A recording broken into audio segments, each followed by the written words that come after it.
એટલે મહારાજે એકવાર સભામાં હરિભક્તોને વાત કરી કે હરિભક્તો, નિયમની એકાદશી છે તો બધાય નિયમ લેશો ને? એટલે સુરા ખાચર એમ કીધું, મહારાજ આ વખતે તો છે ને, હવે તમે જે નિયમ આપો ને એ મારે નિયમ લેવો છે.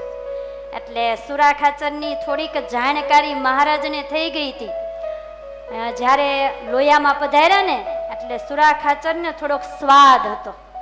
એટલે શાંતાબાઈને પૂછી લીધેલું મહારાજે કે અમારા ભગત કેમ છે?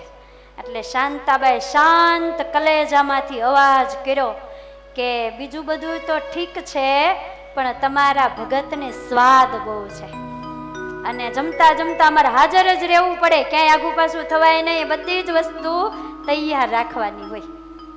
મહારાજે હૃદયમાં રાખ્યું કે મારા યોગમાં જે આવે એને તલ માત્ર પણ કસર રહેવા દેવી નથી. એટલે મહારાજે કીધું કે સુરા ખાચર, તમે શું નિયમ લેશો?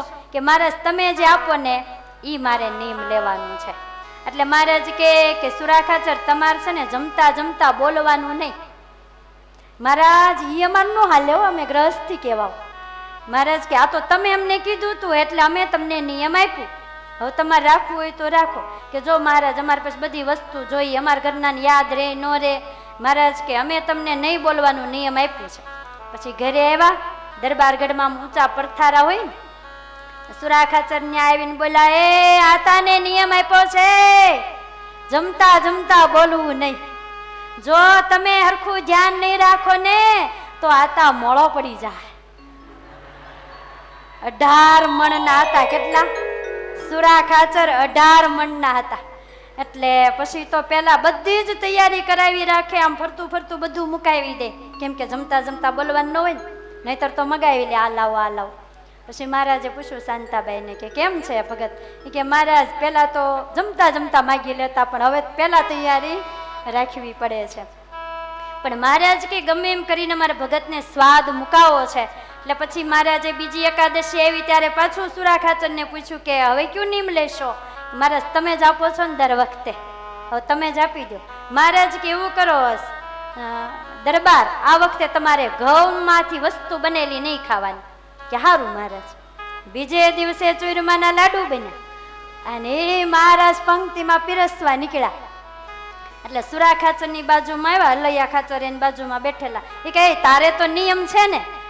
એ કે આખડી રે આખડી, તું મારી માં, ઘઉં પરથી ઉતરીને ચોખા ઉપર જા.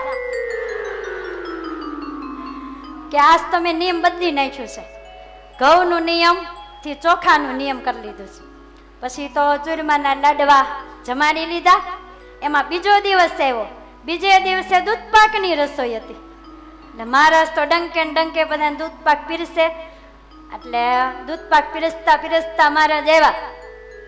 સુરા ખાચરને કીધું, તમારે તો નિયમ છે ને? કે મેં નિયમ બદલી નાખ્યું છે. આખડી રે આખડી, તું મારી માં, ચોખા ઉપરથી ઉતરીને હતી ને ત્યાં જા.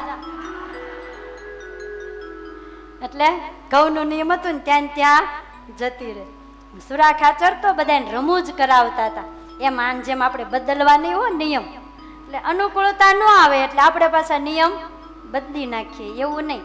જે એકવાર નિયમ ધારણ કર્યું એટલે છેક સુધી પાળવાનું. જો મહારાજને જ રાજી કરવા હોય તો મહારાજને રાજી કરવા માટે અનેક સાધનો છે, અલગ અલગ નિયમો છે, જે નિયમથી જ ભક્તિ થઈ શકે છે. જો ઘણા બહેનોને નિયમ છે કે મંગળાના દર્શન ન કરીએ તો જળ નહીં ધરાવવાનું, તો કેવું અવાય જાય છે ને દર્શન કરવા, હે? અને આવશું ભાઈ, અમે આવશું, નિયમ નો લઈ બહુ બીવે.